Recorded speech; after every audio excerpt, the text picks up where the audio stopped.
This is not the message I want any government to send, which is when someone is at their most vulnerable, you send them to jail. Cannot lah.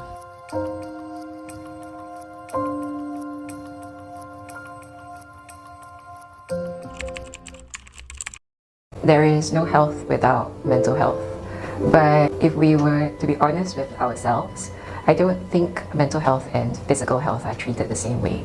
So for example, if I've had a headache or a flu, it's very common for me to get medicine and to see a doctor. And my employer will understand if I don't turn up for work that day.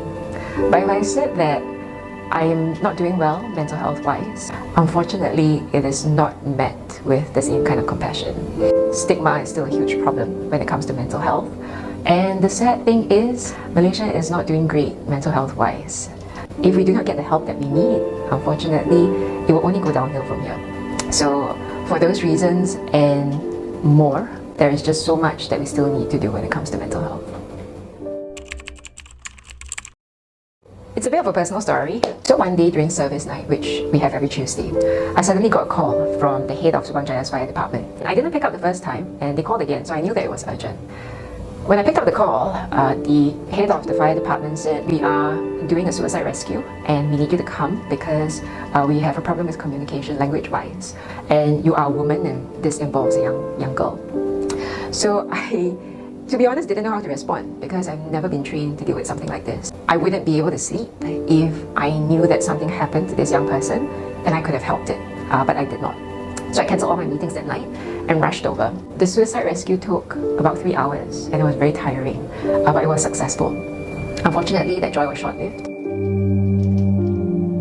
They had to call her in to be interrogated and to investigate it. To me, this was not right because you're dealing with someone who already had to go through so much in life, coming to a point where they feel that life is no longer worth living. Instead of meeting them where they are at and they're most vulnerable, we are using the law to punish them, which is counterintuitive and is not the right message I think a caring government wants to send. And so we started lobbying for the decriminalization of Section 309 of the Penal Code to get rid of attempted suicide as a crime in Malaysia. So the first person we saw was the late YB Dato' Liew Kyong. He was very compassionate and understood the issue thoroughly. He began that process of speaking with stakeholders and decriminalizing 309, but unfortunately, as we all know, the late Dato' Liew passed away. When the unity government came in last year in 2022, YB Ramkapal Singh was appointed as the Deputy Minister of Law. And so we went to see him, told him that, look, good work has already started, so it's just a matter of finishing it, and these are the reasons why we really need to destigmatize the issue. And the reality on the ground is that if you speak to the policemen and you speak to the fire department, they don't want to send someone in that state to jail. So along with that, we also asked for the Mental Health Act to be amended so that any first responder, whether you are the ambulance, the civil defense, welfare department, the police or the fire department, you will be empowered by law if you meet a case of attempted suicide to admit the person to the hospital. And that is the type of help that we want to get people in this group. Fortunately, in May, the Dewan Rakyat officially passed a bill to decriminalize attempted suicide and also have amended the Mental Health Act to include all those amendments.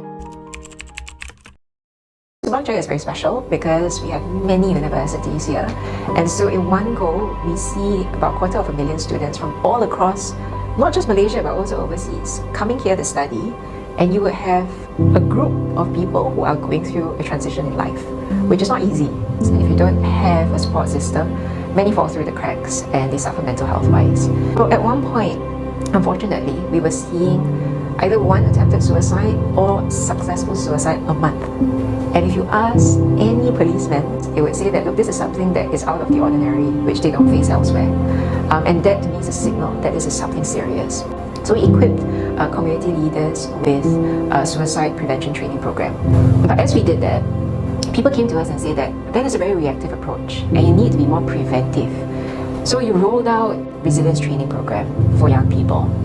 And then when state government had more budget, especially after COVID, for mental health, we said that we really need to look into a subsidy program because more people are coming out to seek help, but our public health system isn't able to cope. As state government, what we can do is offload some of the burden by creating a fund to subsidize mental health services in the private sector. So state government spoke to MPA, which is the Malaysian Psychiatric Association, and got on board psychiatrists who will provide an already discounted rate for services, and we will come in to subsidize 10 sessions for anyone who has to go through the process of a DAS test and get a referral from clinic. But once they do, immediately they have access to this pool of money. And so we will offload that group of people into the private healthcare system, and they'll be able to seek help there. So yeah, that's something that we did. We see you, and we know that you are going through a difficult time, but you also need to know that it's okay to not be okay, and that you are doing a very brave thing by seeking the help that you need. So if you have already done so, well done to you. You're on your journey to recovery. If you have not, let me give you the courage to now. And if you need any help seeking help, we are here right here for you.